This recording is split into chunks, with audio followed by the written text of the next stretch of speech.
Quiero que me acompañe el día de hoy en el libro de Hechos, capítulo 17.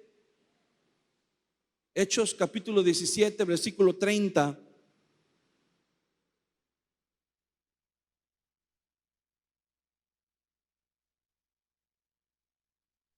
Ese es un tema sumamente importante y quiero decirle algo, es un tema muy olvidado en la iglesia, pero es un tema que, igual que todos los demás, tiene que ser predicado en la iglesia. Amén. Hemos estado viendo esta pequeña serie que se llama ¿Quién es Jesús?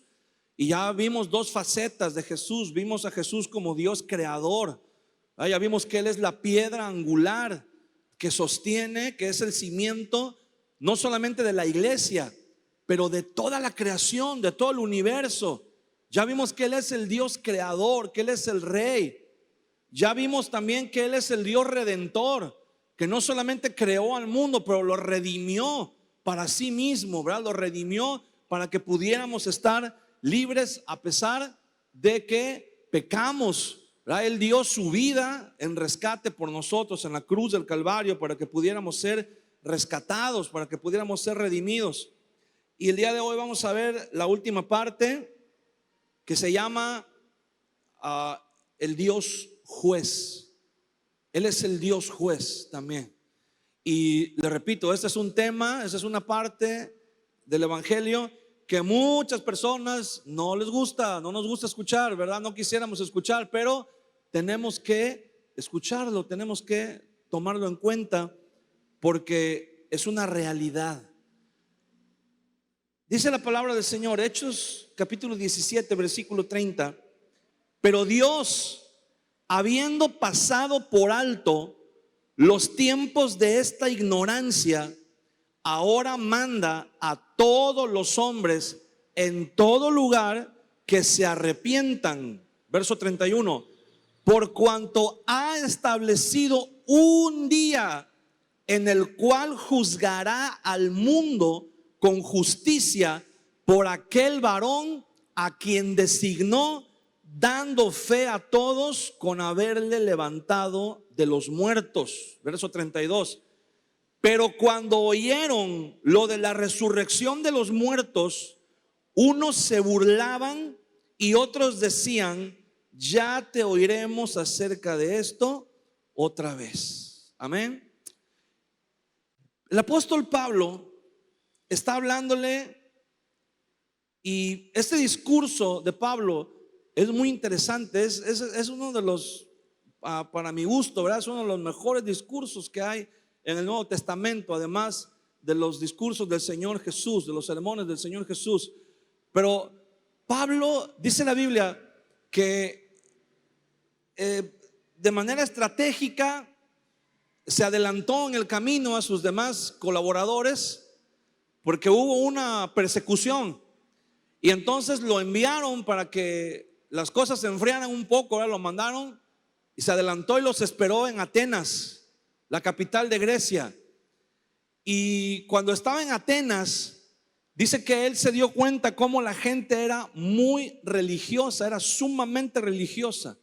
El panteón griego incluía muchísimos dioses, ¿verdad? Tenían dioses para todo. Incluso, dice Pablo, tenía un altar que tenía una inscripción y decía: al Dios no conocido. ¿Por qué? Porque ellos decían: ¿qué tal que se nos está pasando el Dios, el de a de veras? Entonces vamos a hacer un altar que diga al Dios no conocido, para que también si hay un Dios que se nos está escapando, pues ahí va incluido. Entonces Pablo comienza a predicar el evangelio de Jesucristo, y predicando el evangelio, gente lo escuchó y decidieron llevarlo a un lugar, ¿verdad? Dijeron: vale la pena escuchar lo que este hombre está diciendo. Y dijeron: parece que es predicador de nuevos dioses. Y entonces le pusieron atención a lo que Pablo estaba diciendo. Lo llevaron a un lugar llamado el Areópago. Lo llevaron a un auditorio en donde era más fácil escuchar lo que Pablo estaba diciendo. Y una multitud llegó para escuchar el mensaje de Pablo. Y cuando Pablo estaba hablando, comienza Pablo, ¿verdad? Pablo era un hombre sumamente inteligente y muy preparado.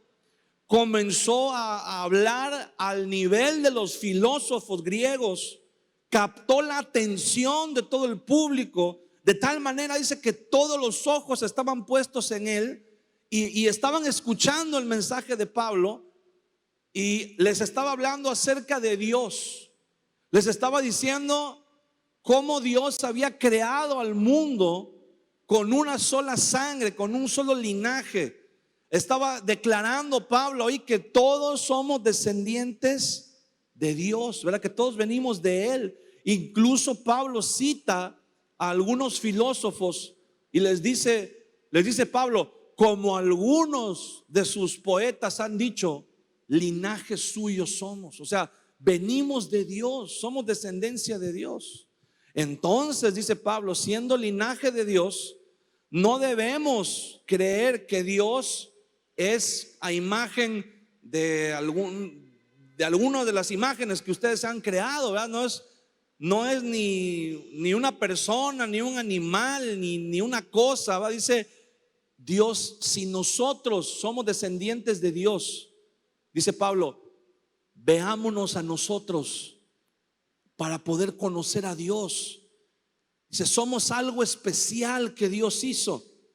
Y entonces, dice Pablo, vamos a rendir cuentas delante de Dios. Y comienza a decirles, ¿verdad? Comienza a hablarles de un evento, de un acontecimiento que los judíos creyeron desde tiempos antiguos, que se llama el Día del Señor. El Día del Señor es un acontecimiento, no es un día como tal. O sea, no es un día de 24 horas.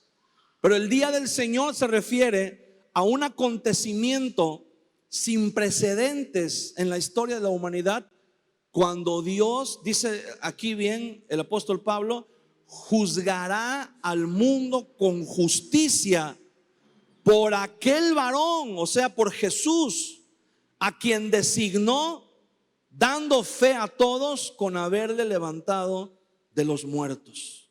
Quiero decirle algo. En la cultura judía había, los judíos concebían el tiempo, la realidad, de la siguiente manera. Ellos decían, hablaban del siglo presente. El siglo no se refiere precisamente a 100 años, a un siglo, sino más bien se debe traducir como una era, la era presente, en donde vivimos todos los seres humanos que estamos en el mundo, ¿verdad? Con nuestras diferentes culturas, la civilización, y vivimos nuestras vidas bajo ciertas normas y sociales y también de la naturaleza, ¿verdad? Todos sabemos, ya tenemos una idea de cómo funciona la naturaleza. ¿Por qué? Porque a lo largo de la historia de la humanidad hemos experimentado. Sabemos qué es lo que sucede cuando contaminamos mucho. Sabemos qué es lo que sucede, sabemos qué es lo que pasa cuando hay un terremoto, cuando llueve mucho, cuando hay inundaciones. Sabemos cómo reacciona el mundo, cómo funciona el mundo.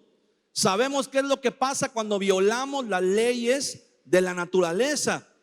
Porque a base de muchos años de experiencia ya sabemos, ¿verdad?, cuáles son las leyes naturales que debemos respetar.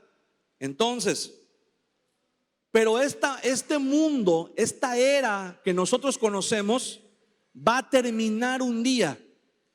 Porque hay algo que en la Biblia también le llaman el siglo venidero o la era venidera, que es una época, una etapa en la historia de la humanidad, en la historia del mundo, donde ya las cosas van a ser diferentes, en donde la Biblia dice que el Señor Jesús va a inaugurar un reinado de 1000 años en donde Él va a gobernar desde Jerusalén todas las naciones del mundo.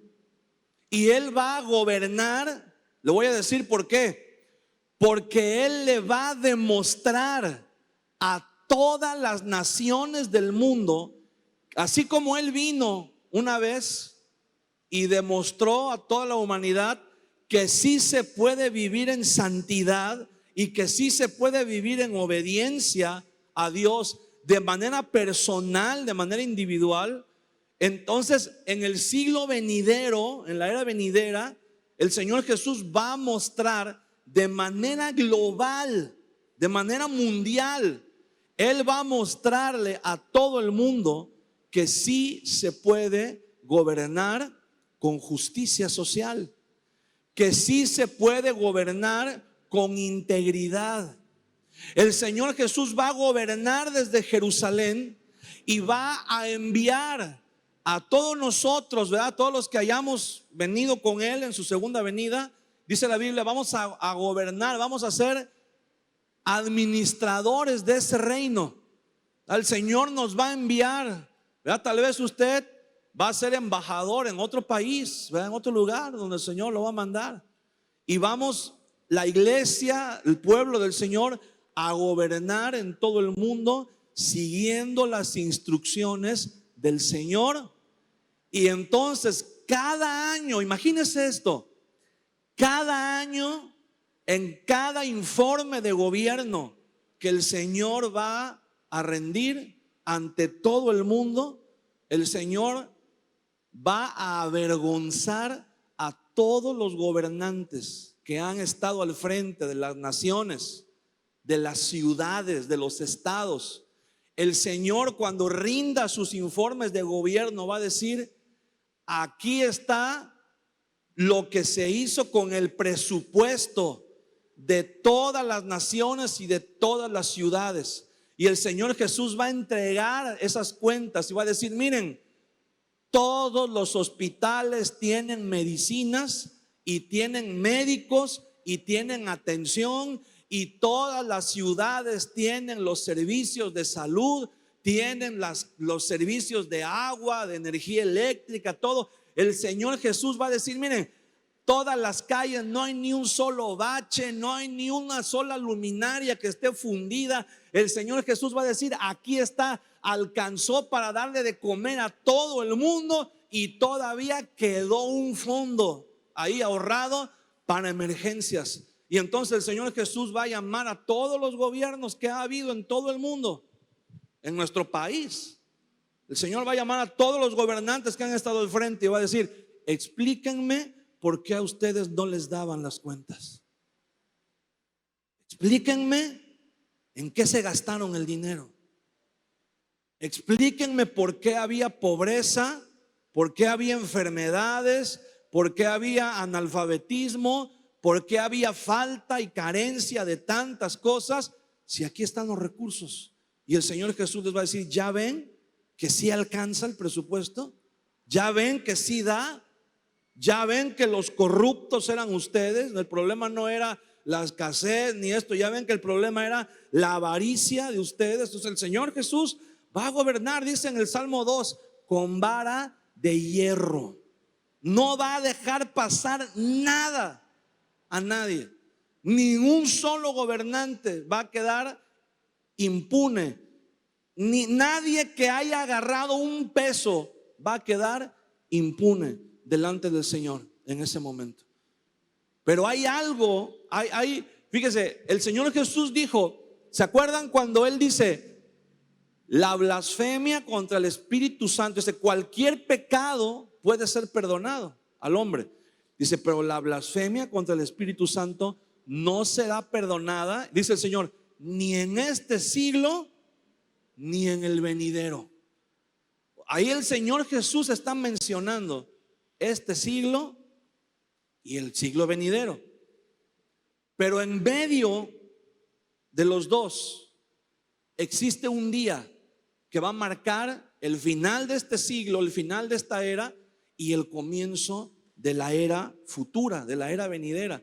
Y ese día es lo que el apóstol Pablo llama el día del Señor.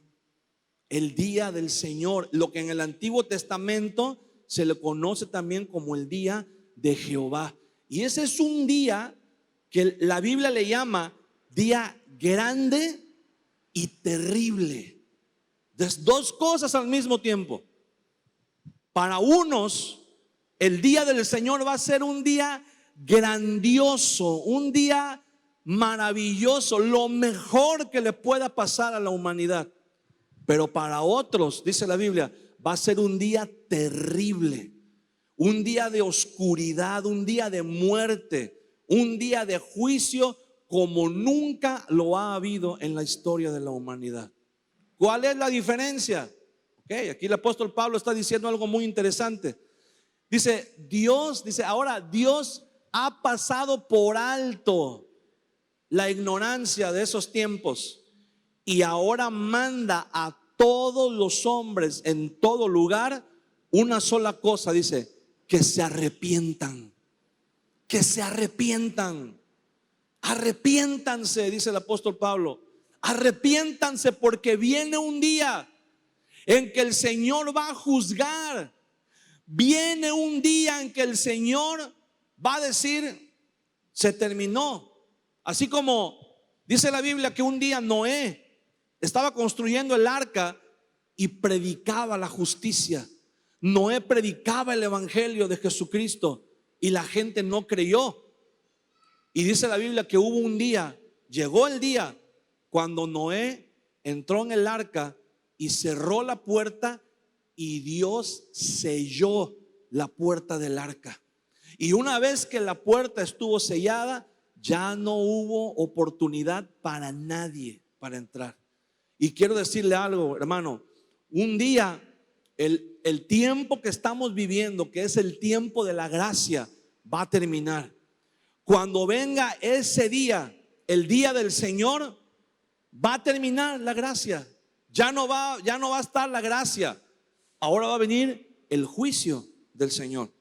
Dice el apóstol Pablo, y va a venir, no va a venir, no crea usted que va a ser el diablo el que va a venir a juzgar. Dice, por aquel varón a quien designó, a Jesús. Dice, dando fe a todos con haberle levantado de los muertos. ¿Y sabe cuál fue la reacción de la gente cuando escucharon esto? Dice, pero cuando oyeron lo de la resurrección de los muertos, unos se burlaban. ¿Qué cree, hermano? La gente, los griegos sobre todo, ellos no creían en la resurrección de los muertos. Ellos no creían que había vida después de la muerte. Ellos creían que esta vida es todo lo que hay. ¿Alguna vez ha escuchado usted eso? ¿Alguna vez ha escuchado usted que alguien dice, es que el cielo y el infierno están aquí? Aquí todos, el que hace mal le va mal y el que hace bien le va bien. Esa es la mentira más grande que hay en el mundo. ¿A poco usted cree que es justo que haya gente que toda la vida se ha dedicado a hacer el mal, que toda la vida han robado, han matado, han secuestrado, han violado, han roto todas las leyes y han salido impunes porque tienen dinero, porque tienen poder, porque tienen influencias, y han muerto en sus casas bien tranquilitos, sin que nada les quite el sueño, sin que nada los aflija, sin que nada los agobie? Han muerto. ¿Y usted cree que es justo que ya murieron y ahí se acabó y ya? Y nunca pagaron en este mundo lo que hicieron. ¿Usted cree que es justo? ¿Usted cree que es justo, por ejemplo, cuando Hitler se vio acorralado por las fuerzas aliadas y de repente ahí encerrado en su búnker se suicidó? Y de repente llegan y lo encuentran ya muerto y dicen, pues ya, ni modo, se acabó. Él mismo pudo haber dicho, ¿verdad? Antes de que me maten, antes de que me torturen, antes de que se suicidó. ¿Y usted cree que eso es justo? Después de haber causado millones y millones de muertes en todo el mundo, ya nada más lo encontraron dormido al angelito y ya, ahí se acabó todo. quiero decirle que esta vida, hermano, que estamos viviendo nosotros no es todo lo que hay. La Biblia dice en Hebreos capítulo 9, versículo 27, está establecido para los hombres que mueran una sola vez y después de esto es el juicio de Dios, hermano. Y cuánta gente hay también, ¿verdad? Todos conocemos gente que toda la vida fueron buenas personas, que toda la vida hicieron el bien, que criaron a sus hijos, que sacaron adelante a sus familias, que lucharon contra las adversidades, que fueron hombres y mujeres, que fueron ejemplos y cristianos también, ¿verdad? Que murieron guardando su fe, dando testimonio de su amor, y que murieron en el anonimato y nadie se acuerda de ellos, nadie los conoce, no hay un monumento que lleve su nombre, no hay un día que lleve su nombre. Murieron y ni siquiera tienen una tumba, tal vez quedaron ahí en el monte, en el campo, en una fosa clandestina. ¿Y usted cree que eso es justo? ¿Usted cree que gente, verdad? Todos tenemos tal vez algún familiar, todos, usted puede decir, yo me acuerdo que mi papá, yo me acuerdo que mi abuelo, yo me acuerdo que mi bisabuelo fue un hombre bueno, fue una mujer buena, siempre compartía con la gente un taco, verdad, con el necesitado, siempre ayudaba a los demás, siempre era una buena persona, y de repente se murió. Y murió en la pobreza, ¿verdad? Y murió en la enfermedad, y murió. ¿Y usted cree que es justo eso? Que los buenos no tengan recompensa y que los malos no tengan castigo, y que se murieron y ya se acabó todo.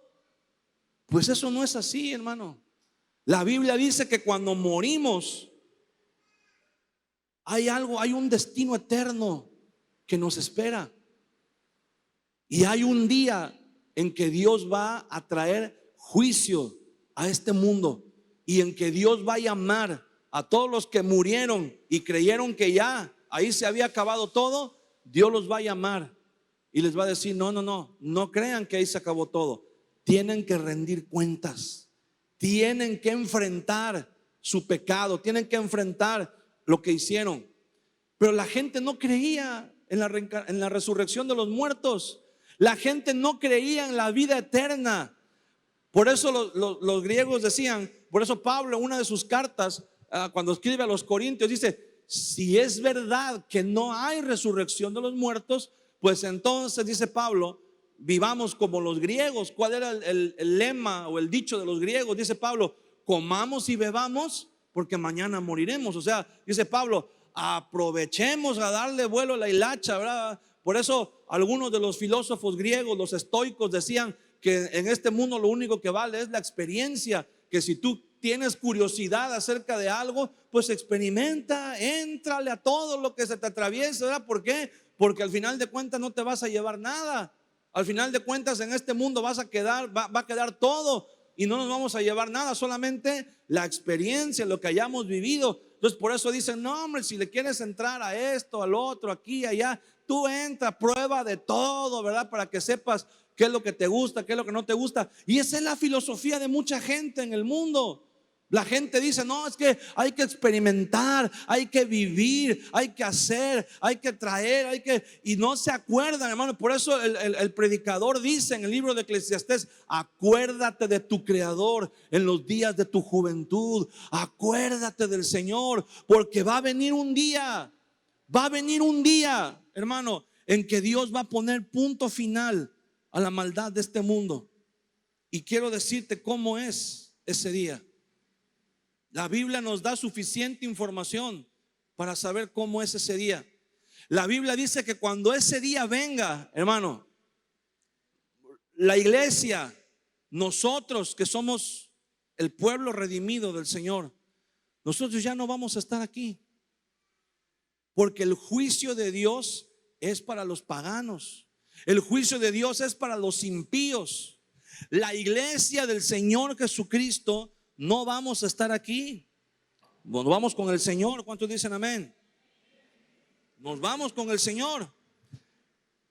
Pero va a haber un día cuando el Espíritu Santo ya no va a estar aquí en este mundo. No como está ahorita con la iglesia. Y el Señor va a permitir, mire, quiero decirle algo. Cuando usted vio las noticias hace casi 2 años, cuando los palestinos invadieron algunas ciudades de Israel, secuestraron a muchas personas, mataron a muchas personas, causaron destrozos, que es algo que de verdad no había sucedido en mucho tiempo. Pero quiero decirle algo, no fue nada comparado con lo que va a suceder antes del día del Señor.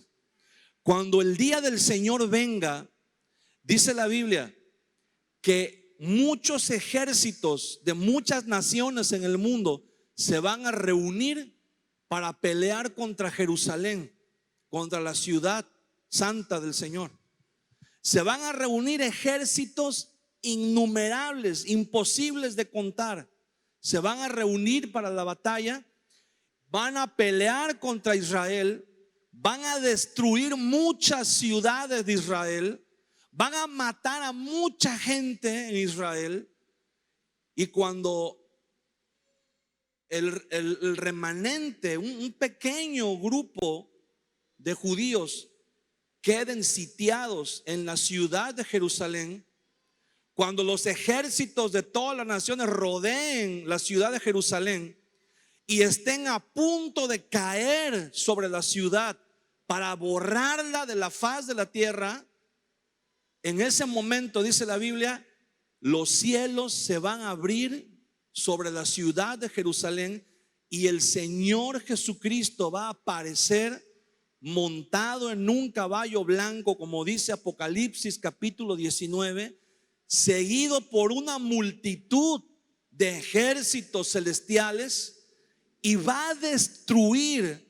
Dice la Biblia que de su boca sale una espada, y con esa espada va a destruir a todos los ejércitos que estén en los alrededores de Jerusalén. Va a destruir a cientos de miles de personas que van a estar ahí con el propósito de destruir Jerusalén. El Señor va a venir y va a destruir a todos esos. Va a haber una masacre como nunca antes en la historia de la humanidad. La batalla del Armagedón va a ser una batalla sin precedentes en la historia de la humanidad. Ni la Segunda Guerra Mundial ni ninguna otra guerra se compara con la cantidad de muertos que va a haber en un solo día.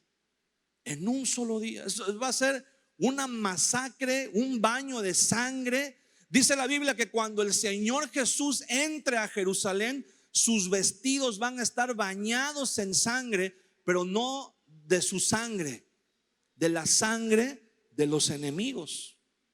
Malaquías capítulo 4 habla de ese día.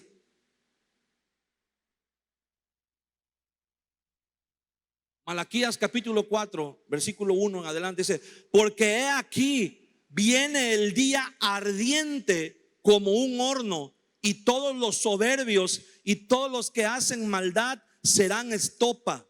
Aquel día vendrá, aquel día que vendrá, los abrazará, ha dicho Jehová de los ejércitos, y no les dejará ni raíz ni rama. Dice, aquel día que vendrá los abrazará. Si usted se da cuenta, no dice los abrazará, no está escrito con Z. Con Z es abrazará, de abrazar, pero cuando está escrito con S significa convertir en brasas. Eso significa literalmente arder, convertirlo en brasas.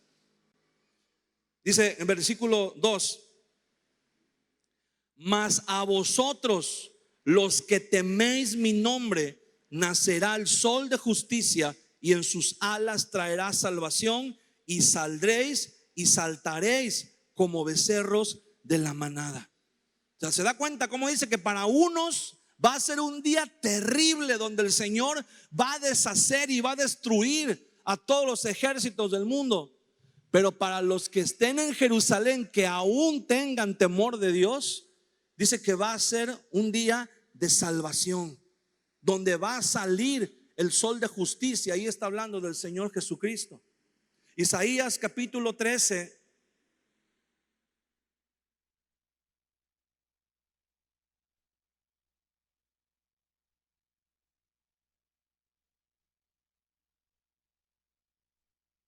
Isaías capítulo 13, versículo 9, dice: he aquí, el día de Jehová viene, terrible y de indignación y ardor de ira, para convertir la tierra en soledad y raer de ella a sus pecadores. Por lo cual las estrellas de los cielos y sus luceros no darán su luz, y el sol se oscurecerá al nacer, y la luna no dará su resplandor. Y castigaré al mundo por su maldad, y a los impíos por su iniquidad, y haré que cese la arrogancia de los soberbios, y abatiré la altivez de los fuertes. Fíjese, y aquí habla acerca del juicio que va a venir, porque los ejércitos de todo el Oriente Medio y de Europa se van a reunir para pelear contra Jerusalén. Dice, y como gacela, versículo 14, y como gacela perseguida y como oveja sin pastor, cada cual mirará a su pueblo. Está hablando de Israel. Dice, y cada uno huirá a su tierra. Cualquiera que sea hallado será alanceado, y cualquiera que por ellos sea tomado caerá a espada. Y sus niños serán estrellados delante de ellos, sus casas serán saqueadas y violadas sus mujeres. He aquí que yo despierto contra ellos a los medos, que no se ocuparán de la plata ni codiciarán oro. Los medos son los pueblos de Media que componían el imperio de Media y de Persia. Son los pueblos de Medio Oriente, los países de Irak y de Irán. Versículo 18: con arco tirarán a los niños y no tendrán misericordia del fruto del vientre, ni su ojo perdonará a los hijos. Y Babilonia, fíjese muy bien, aquí está usando una figura retórica para hablar acerca de Jerusalén, porque el Señor Jesús, este juicio no solamente va a ser para todas las naciones, también va a incluir a Israel, porque dice que Dios va a permitir que muchos judíos mueran. Dice ahí, sus ciudades serán asoladas, las mujeres serán violadas, los niños serán asesinados.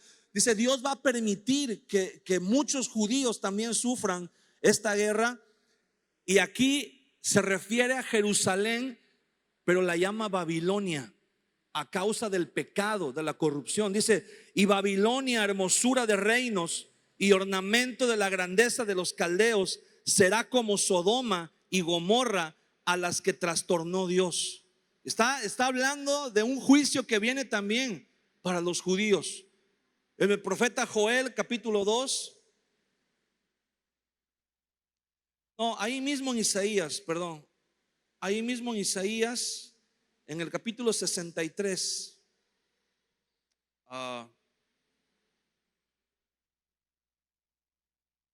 Cuando el Señor Jesús, aquí está hablando de los ejércitos que van a venir y que van a pelear contra Israel, que van a sitiar Jerusalén, que van a destruir muchas ciudades, pero de repente va a venir, va a aparecer el Señor Jesucristo. No va a descender sobre Jerusalén, va a descender en las afueras, en los alrededores de Jerusalén, y va a destruir a todos los enemigos. Y después, cuando ya haya destruido a todos los enemigos, entonces va a venir hacia Jerusalén. Y cuando los judíos que estén en Jerusalén lo vean venir, van a decir esto que dice en Isaías 63:1: ¿quién es este que viene de Edom, de Bosra, con vestidos rojos? Este hermoso en su vestido, que marcha en la grandeza de su poder. Dice el Señor, yo, el que hablo en justicia, grande para salvar. ¿Por qué es rojo tu vestido y tus ropas como del que ha pisado en lagar? Y contesta el Señor, he pisado yo solo el lagar, y de los pueblos nadie había conmigo. Los pisé con mi ira y los hollé con mi furor, y su sangre salpicó mis vestidos y manché todas mis ropas, porque el día de la venganza está en mi corazón y el año de mis redimidos ha llegado. Entonces el Señor va a venir, y dice la Biblia que así como los que pisan las uvas en el lagar salpican sus vestidos con el jugo de las uvas, así dice la Biblia que los vestidos del Señor van a estar salpicados en sangre. Entonces imagínense, cuando el día del Señor venga, el Señor va a destruir y va a hacer algo, hermano. Mire, si la gente el día de hoy en todos los países están protestando por lo que Israel está haciendo en Palestina y por lo que Israel está haciendo está atacando a Irán ahorita, quiero decirle algo: el Estado de Israel no es el pueblo escogido de Dios como mucha gente piensa. El pueblo escogido de Dios somos nosotros, es la iglesia, y la iglesia incluye también a una parte del pueblo de Israel. Hay judíos que se han convertido al Señor Jesucristo, que lo han recibido como su Señor y como su Mesías Salvador, y ellos son parte de la iglesia, porque Pablo dice en Romanos capítulo 9 que no todo Israel es el Israel del Señor. Entonces no nos confundamos, hermano. El pueblo de Israel, no hay que apoyar ciegamente todo lo que el Estado de Israel hace, porque el Estado de Israel es un gobierno igual que todos los gobiernos del mundo, corruptos, igual que todos los gobiernos del mundo. Ahora, dentro de ellos hay pueblo escogido de Dios, sí. El Señor se va a manifestar ahí en Israel, en Jerusalén, sí. El Señor ha escogido ese lugar y ha escogido a parte de ese pueblo, pero no quiere decir que siempre tengan la razón. Sin embargo, ellos se han defendido también, ¿verdad?, de todas las cosas que les han hecho, y todo el mundo está protestando en contra de ellos. Todo el mundo ahorita está en contra de Israel, y eso, quiero decirle algo, hermano, es solamente el principio. Apenas es el principio. Falta que se levanten todas las naciones. El día de hoy no todas las naciones del Medio Oriente están unidas. No todas las naciones tienen la misma creencia religiosa ni cultural. Aunque la cultura árabe es la que predomina en todo Medio Oriente, pero no todos son árabes como tal. Es la cultura solamente. Pero quiero decirle algo: va a llegar el momento en que se va a cumplir la profecía de Daniel, cuando dice que la estatua que él vio tenía en sus pies, sus 10 dedos eran en parte de barro y en parte de hierro.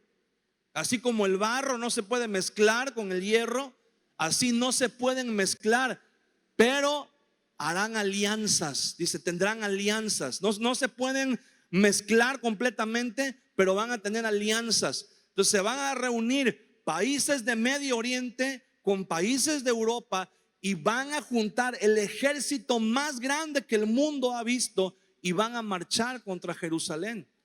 Pero el Señor va a venir, el Señor va a aparecer en ese momento en las afueras de Jerusalén, y va a suceder esto que está diciendo aquí, y va a suceder lo que dice en Ezequiel capítulo 29. Quiero que me acompañen.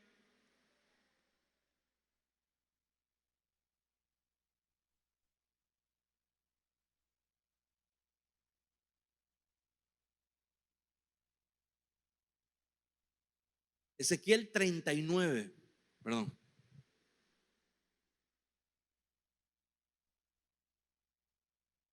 El capítulo 39, versículo 1. Tú pues, hijo de hombre, profetiza contra Gog.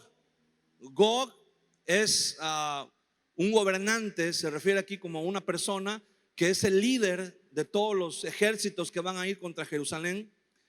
Y di: así ha dicho Jehová el Señor: he aquí yo estoy contra ti, oh Gog, príncipe soberano de Mesec y Tubal, y te quebrantaré y te conduciré y te haré subir de las partes del norte y te traeré sobre los montes de Israel. Esos son los ejércitos que van a llegar hasta Israel. Y sacaré tu arco de tu mano izquierda y derribaré tus saetas de tu mano derecha. Sobre los montes de Israel caerás tú y todas tus tropas y los pueblos que fueron contigo. A aves de rapiña de toda especie y a las fieras del campo te he dado por comida. Sobre la faz del campo caerás, porque yo he hablado, dice Jehová el Señor. Y enviaré fuego sobre Magog y sobre los que moran con seguridad en las costas, y sabrán que yo soy Jehová. Y haré notorio mi santo nombre en medio de mi pueblo Israel, y nunca más dejaré profanar mi santo nombre, y sabrán las naciones que yo soy Jehová, el Santo de Israel. He aquí viene y se cumplirá, dice Jehová el Señor. Este es el día del cual he hablado. Y los moradores de las ciudades de Israel saldrán y encenderán y quemarán armas, escudos, paveses, arcos y saetas, dardos de mano y lanzas, y los quemarán en fuego por 7 años.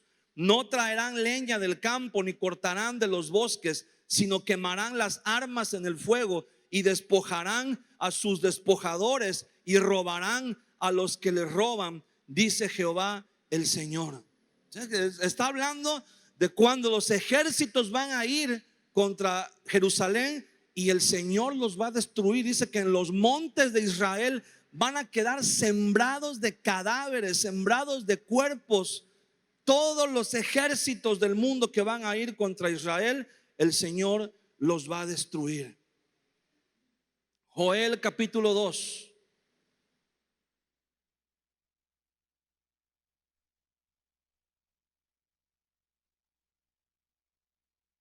Tocad trompeta en Sión y dad alarma en mi santo monte. Tiemblen todos los moradores de la tierra, porque viene el día de Jehová, porque está cercano. Día de tinieblas y de oscuridad, día de nube y de sombra, como sobre los montes se extiende el alba, así vendrá un pueblo grande y fuerte, semejante a él no lo hubo jamás, ni después de él lo habrá en años de muchas generaciones. Delante de él consumirá fuego, tras de él abrazará llama, como el huerto del Edén será la tierra delante de él, y detrás de él como desierto asolado, ni tampoco habrá quien de él escape. Su aspecto como aspecto de caballos, y como gente de a caballo correrán, como estruendo de carros saltarán sobre las cumbres de los montes, como sonido de llama de fuego que consume hojarascas, como pueblo fuerte dispuesto para la batalla. Delante de él temerán los pueblos, se pondrán pálidos todos los semblantes, como valientes correrán, como hombres de guerra subirán el muro, cada cual marchará por su camino y no torcerá su rumbo. Versículo 11: y Jehová dará su orden delante de su ejército, porque muy grande es su campamento, fuerte es el que ejecuta su orden, porque grande es el día de Jehová y muy terrible. ¿Quién podrá soportarlo? El Señor está profetizando que cuando llegue el día del Señor, que cuando llegue ese momento, no va a haber nadie, absolutamente nadie que pueda sostenerse en pie. No va a haber nadie, no, mira, ni los ejércitos más poderosos del mundo, ni las armas, ni los que tienen las armas. No. Nadie, dice la Biblia, que nadie va a poder soportar cuando el Señor venga con su ejército. Jeremías capítulo 30, versículo 3. Porque he aquí que vienen días, dice Jehová, en que haré volver a los cautivos de mi pueblo Israel y Judá, ha dicho Jehová, y los traeré a la tierra que di a sus padres y las disfrutarán. Esta pues Estas pues son las palabras que habló Jehová acerca de Israel y de Judá, porque así ha dicho Jehová: hemos oído voz de temblor, de espanto y no de paz. Inquirid ahora y mirad si el varón da a luz, porque he visto que todo hombre tenía las manos sobre sus lomos, como mujer que está de parto, y se han vuelto pálidos todos los rostros. Ah, cuán grande es aquel día, tanto que no hay otro semejante a él. Tiempo de angustia para Jacob, pero de ella será liberado.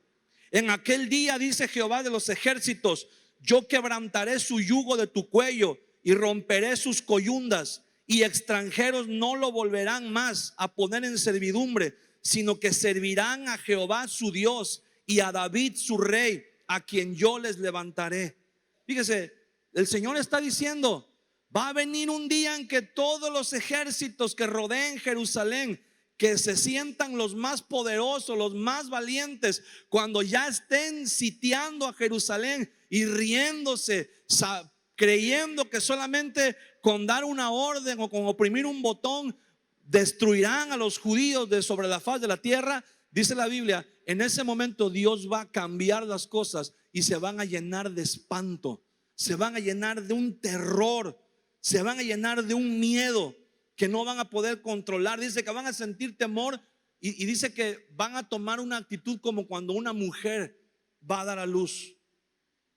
Y el Señor dice que en ese momento las cosas van a cambiar para Israel. Dice que Él va a quebrantar el yugo, a quitar toda señal de esclavitud y va a traerles paz, va a gobernar ahí con ellos y los va a volver a ser la nación más poderosa del mundo. La capital del mundo, hermano, no va a ser ni Nueva York, ni París, ¿verdad? Ni ningún otra ciudad de Europa, ni de ningún continente. La capital del mundo va a ser Jerusalén. Desde ahí el Señor va a reinar y va a juzgar a todas las naciones del mundo y a todas las personas del mundo. Pero quiero decirle algo: usted y yo tenemos motivos, tenemos razones para alegrarnos. Vamos otra vez ahí a Malaquías. Malaquías capítulo 4, el texto que leímos.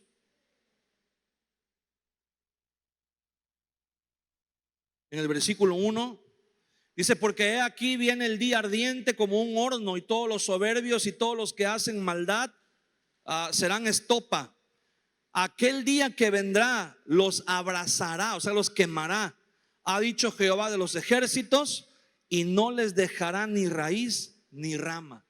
Pero fíjese lo que dice el Señor para nosotros, para su pueblo, para su iglesia: mas a vosotros, los que teméis mi nombre, nacerá el sol de justicia, y en sus alas traerá salvación. Y saldréis y saltaréis como becerros de la manada. Hollaréis a los malos, los cuales serán ceniza bajo las plantas de vuestros pies, en el día en que yo actúe, ha dicho Jehová de los ejércitos. Acordaos de la ley de Moisés mi siervo, al cual encargué en Horeb ordenanzas y leyes para todo Israel. He aquí yo os envío el profeta Elías antes que venga el día de Jehová grande y terrible. Él hará volver el corazón de los padres hacia los hijos y el corazón de los hijos hacia los padres, no sea que yo venga y hiera la tierra con maldición. Esta promesa se cumplió años después, cuando el ángel Gabriel visitó a Zacarías y le dijo: tu oración ha sido escuchada. Le dice: he aquí, dice, tu esposa va a tener un hijo, y ese hijo Dios le va a dar el espíritu del profeta Elías, para que vaya, ¿verdad?, y haga volver el corazón de los padres hacia los hijos y de los hijos hacia los padres. Ese es el cumplimiento de la promesa del Señor. Ese es el cumplimiento del día del Señor. Y hermano, quiero decirle algo: usted y yo no tenemos que orar para que ese día no llegue. Todo lo contrario, usted y yo tenemos que orar ¿Sabe por qué? Porque para nosotros como iglesia, ese día va a ser un día glorioso. Ese día va a ser un día grandioso. Ese día, hermano, usted y yo vamos a venir, dice la palabra del Señor, Apocalipsis capítulo 19. Póngase de pie conmigo. Esto es lo que va a suceder ese día. Entonces vi el cielo abierto, y he aquí un caballo blanco, y el que lo montaba se llamaba Fiel y Verdadero, y con justicia juzga y pelea. Sus ojos eran como llama de fuego, y había en su cabeza muchas diademas, y tenía un nombre escrito que ninguno conocía sino él mismo. Estaba vestido de una ropa teñida en sangre, y su nombre es el Verbo de Dios. Y los ejércitos celestiales, vestidos de lino finísimo, blanco y limpio, le seguían en caballos blancos. Quiero decirle algo, hermano. Mucha gente piensa que cuando Apocalipsis dice y los ejércitos celestiales lo seguían vestidos de un lino blanco y fino, y todo el mundo cree que son los ángeles. Y quiero decirle una cosa: no son los ángeles, es la iglesia, somos nosotros, somos usted y yo. Dice la Biblia, los seguían en caballos blancos, y de su boca sale una espada aguda para herir con ella a las naciones, y él las regirá con vara de hierro. Y aquí se cumple lo de Isaías 63. Y él pisa el lagar del vino del furor y de la ira del Dios Todopoderoso. Y en su vestidura y en su muslo tiene escrito este nombre: Rey de Reyes y Señor de Señores. El Señor va a venir, hermano, como juez. Un día el mundo no quiere escuchar este mensaje. El mundo dice: no, aquí después de esta vida ya no hay nada, aquí se acabó todo, hay que experimentar. Pero el Señor dice: no, no, no, no, no. No se acabó nada, apenas comienza, apenas empieza. Pero quiero decirle algo: usted y yo no vamos a entrar en ese juicio. Como lo hemos dicho muchas veces, ese juicio es para todos aquellos que rechazaron a Jesús como Mesías, para todos aquellos que rechazaron el evangelio de Jesucristo. Usted y yo ya no podemos ser juzgados, porque nuestros pecados ya fueron juzgados en la cruz del Calvario. Jesús llevó sobre su cuerpo nuestros pecados y pagó el precio por nuestra maldad. Usted y yo somos, en este relato, los que venimos con el Señor. Dice la Biblia: los ejércitos celestiales le seguían montados en caballos blancos. Usted y yo vamos a estar ahí ese día, y vamos a ser parte del ejército de Dios. Pero quiero decirle algo: usted y yo no vamos a hacer nada, solamente vamos a hacer acto de presencia, solamente vamos a ser como la escolta del Señor. Porque dice la Biblia que Él mismo, Él, con la espada que sale de su boca, va a destruir a todas las naciones que estén reunidas sobre los montes de Israel. Los va a destruir a todos. Imagínense, va a llover fuego sobre ellos, fuego. Ningún arma, ninguna bomba, nada se compara de lo que hay en este mundo con lo que ese día el Señor va a soltar sobre esas naciones. Y todos los que estén en Jerusalén van a ver al Señor, así como en tiempos del profeta Isaías, cuando el ángel del Señor descendió y mató a todo el ejército de los asirios. Así lo van a volver a ver con sus ojos. Y en ese momento, todos los que no habían reconocido al Señor Jesús lo van a reconocer. Todos los que habían dicho: es que ahora sí vino el Mesías, ahora sí este es el Mesías de veras. Y el Señor Jesús va a llegar y va a decir: pues ¿qué creen? Soy el mismo que vino hace 2000 años. Soy el mismo al que le dijeron: crucifíquenlo, crucifíquenlo. Puede cerrar sus ojos un momento delante de la presencia del Señor. por un momento, con sus ojos cerrados, quiero pedirle que piense en ese día, en el día del Señor. Piense por un momento el juicio que está a punto de venir sobre el mundo entero. Usted y yo estamos libres de ese juicio, pero en el mundo hay muchas personas que necesitan escuchar el mensaje del Evangelio de Jesucristo. Cuando los judíos vean venir al Señor, todos aquellos que se burlaron, todos aquellos que utilizaron la iglesia para beneficio personal, todos aquellos que abusaron del pueblo de Dios, se van a arrepentir. Y los judíos, cuando vean venir al Señor,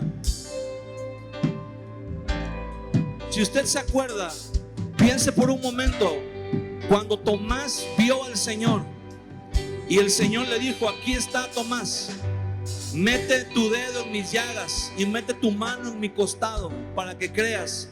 Y en ese momento Tomás cayó de rodillas y dijo: Señor mío y Dios mío, y lo reconoció y creyó en él.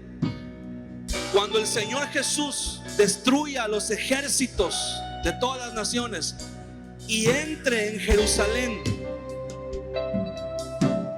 esta escena fue descrita por el profeta Zacarías. Zacarías capítulo 13 versículo 4 dice: y sucederá en aquel tiempo que todos los profetas se avergonzarán de su visión cuando profetizaren, ni nunca más vestirán el manto velloso para mentir. Y dirá: no soy profeta, labrador soy de la tierra, pues he estado en el campo desde mi juventud. Ese es el Señor Jesús que está entrando a Jerusalén. Y le preguntarán: ¿qué heridas son estas en tus manos? Y él responderá: con ellas fui herido en casa de mis amigos. Señor vendrá y les dirá: soy el mismo. Estas heridas que están en mis manos dan testimonio de que soy el mismo que vino hace 2000 años y fui herido. No fueron mis enemigos los que me hirieron. Estas cicatrices no son de la batalla, dice el Señor. Dice: estas cicatrices me las hicieron mis amigos, ustedes, hace 2000 años. Igual que Tomás, todos los judíos en ese momento van a caer de rodillas y le van a decir al Señor Jesús: Señor mío y Dios mío.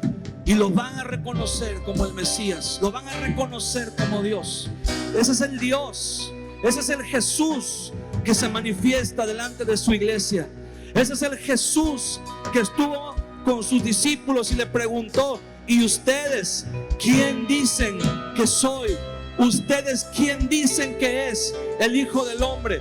Los discípulos no supieron qué decir en ese momento. Pero si el Señor nos preguntara en este momento: ¿y ustedes, iglesia, quién dicen que soy yo? Nosotros en este momento podríamos decirle: Señor, tú eres el Dios creador, tú eres la piedra angular, tú eres el cimiento de todo el universo. Todo lo que hay fue creado por ti y nada de lo que existe podría existir sin ti. Tú eres el Dios redentor. Tú eres aquel que, a pesar de ser santo y ser perfecto, entregaste tu vida como sacrificio en la cruz para redimirnos de nuestros pecados, para redimirnos de nuestra maldad, para salvarnos del juicio y de la condenación justa que venía sobre nuestras vidas. Y tú eres el Dios juez, el que ha de venir un día, el que ha de manifestarse, el que ha de aparecer delante de todas las naciones de la tierra para ser reconocido como Dios, para ser reconocido como Rey, para ser reconocido como justo, como el Dios todopoderoso. El día de hoy te adoramos. Levanta tus manos un momento delante de la presencia del Señor y dile: el día de hoy te adoramos, Dios creador, Dios redentor, Dios juez, El día de hoy te damos la gloria y la honra. El día de hoy exaltamos tu nombre y te glorificamos, porque has tenido misericordia de nosotros, porque has tenido misericordia de tu pueblo, Señor. El día de hoy estamos aquí delante de ti, Señor, y te estamos diciendo, Señor, estamos listos. Señor, en el momento que tú vengas, puede ser hoy, puede ser mañana, puede ser en cualquier momento, Señor, pero queremos decirte, estamos listos. La sangre del Cordero está sobre nosotros, Señor.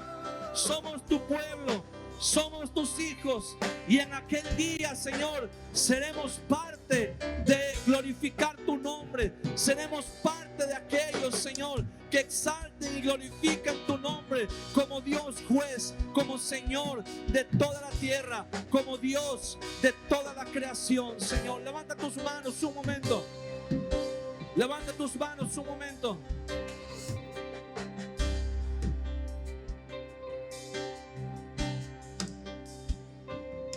Dile, Señor, estamos delante de tu presencia, juez de toda la tierra.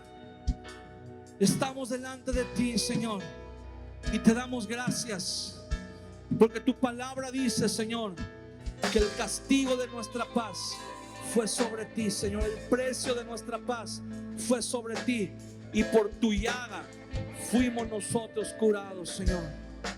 Gracias, porque ese juicio, porque el día del Señor, grande y terrible, es inevitable. No podemos orar para que ese día no llegue. Tenemos que orar para que muchas más personas te conozcan antes que ese día llegue, Señor.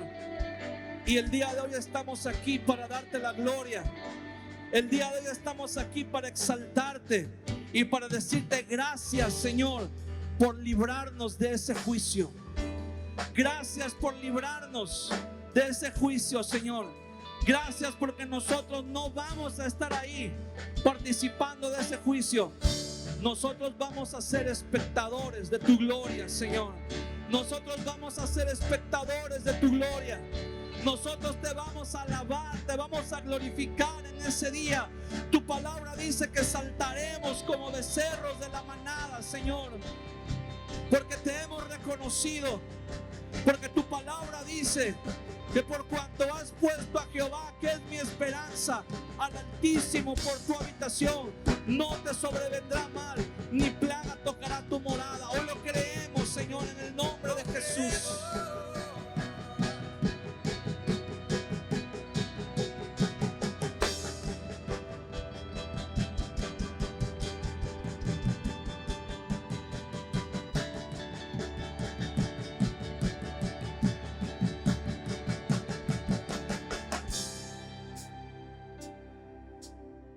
Señor, hoy estamos delante de tu presencia, Padre. Gracias. Gracias. Dígale gracias al Señor con sus propias palabras. Dígale gracias por librarme de ese juicio, Señor. Gracias por librarme del día de la ira, del día de la venganza. Gracias porque ahora podemos ser llamados amigos tuyos, Señor. Gracias, Señor Jesús. Con tus propias palabras, dile gracias. Gracias.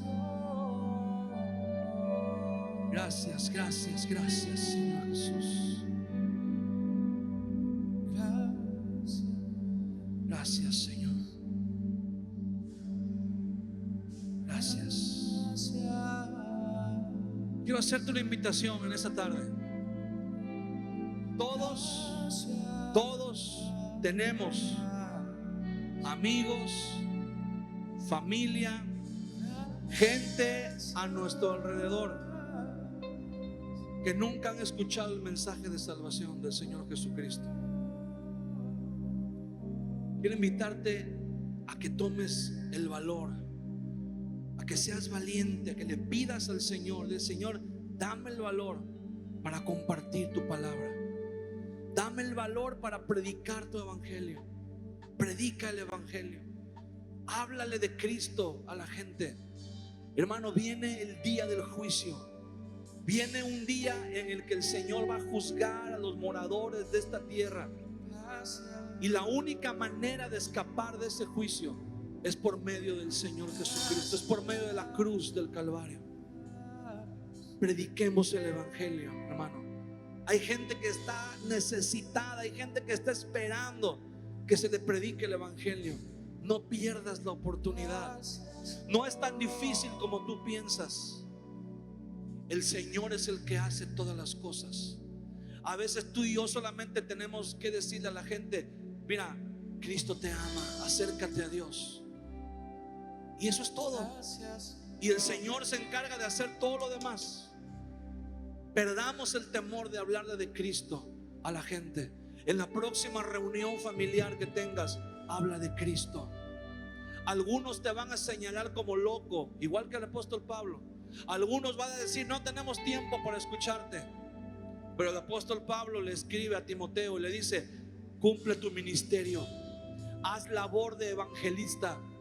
El apóstol Pablo le dice a Timoteo: a algunos que dudan, arrebátalos. Hay personas que están titubeando si creen o no creen en Dios. Dice el apóstol Pablo: arrebátalos, fórzalos a entrar. Predica el evangelio de Jesucristo. Esa es la única manera de escapar del juicio de Dios que viene sobre todos los moradores de la tierra. La Biblia dice: no hay lugar donde esconderse de ese juicio. Todos los moradores de la tierra van a ser juzgados, a menos que entren bajo el pacto de la cruz de Cristo. Amén.